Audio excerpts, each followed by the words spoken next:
Hello, everyone. Have you ever woken up and felt like everything was going wrong since you opened your eyes? Then you think, today is not my day. I started off on the wrong foot. I believe that almost everyone has had one of those days. Don't you think so too? Have you ever had one of those? I am Miss Vargas, and today you are going to hear a story about a boy named Alexander who thought was having an awful day. The title of this story is Alexander and the Terrible, Horrible, No Good, Very Bad Day. The author of the story is Judith Forrest and the illustrator Ray Cruz. I went to sleep with gum in my mouth, and now there is gum in my hair. And when I got out of bed this morning, I tripped on the skateboard, and by mistake, I dropped my sweater on the sink while the water was running. And I could tell it was going to be a terrible, horrible, no good, very bad day.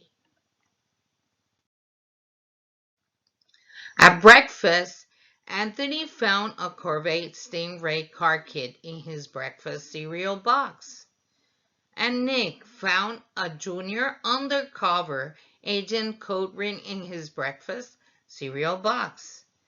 But in my breakfast cereal box, all I found was breakfast cereal. In the carpool, Mrs. Gibson let Becky have a seat by the window. Audrey and Elliot got seats by the window too. I said I was being scrunched. I said I was being smushed. I said, if I don't get a seat by the window, I am going to be car sick. No one even answered.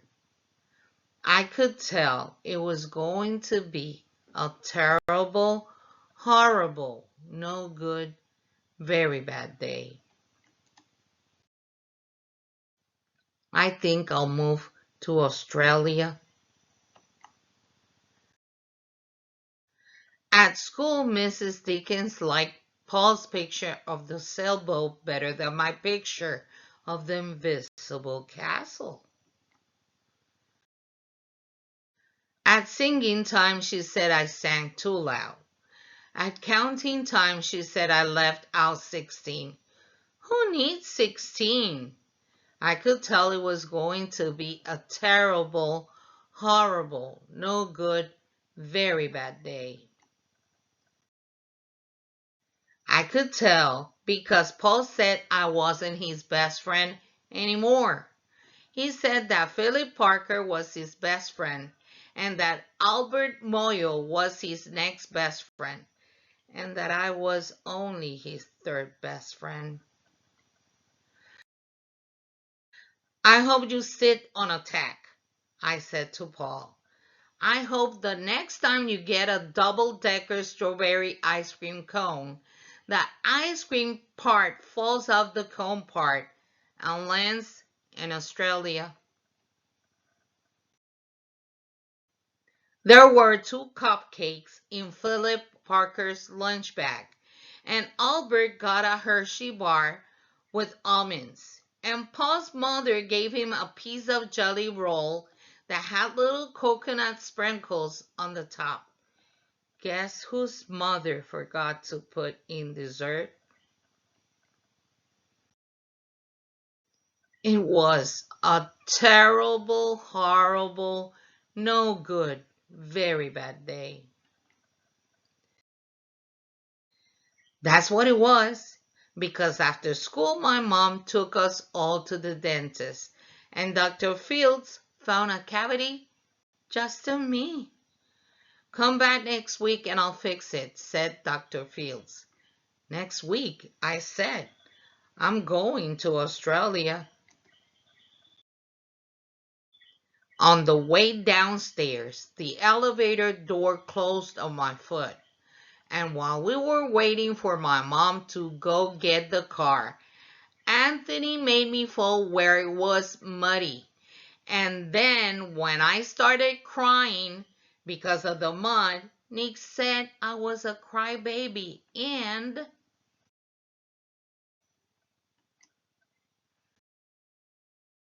while I was punching Nick for saying crybaby, my mom came back with the car and scolded me for being muddy and fighting. I am having a terrible, horrible, no good, very bad day, I told everybody. No one even answered.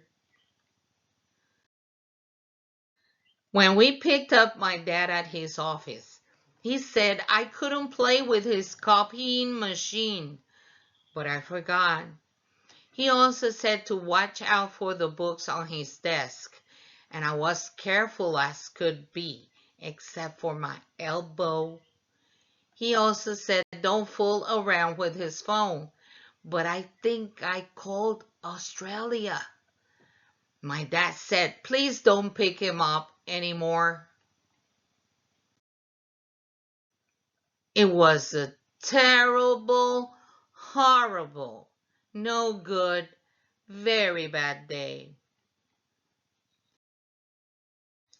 There were lima beans for dinner, and I hate lima beans. There was kissing on TV, and I hate kissing. My bath was too hot. I got soap in my eyes.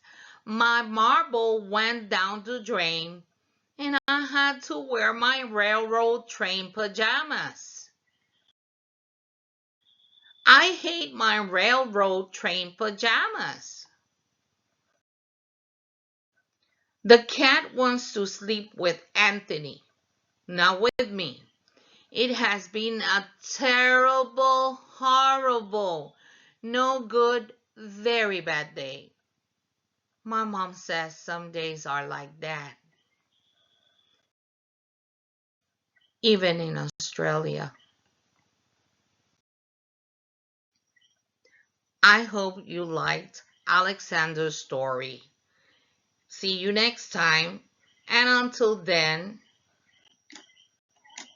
have a great, beautiful, happy, very good day everywhere, even in Australia. Bye bye.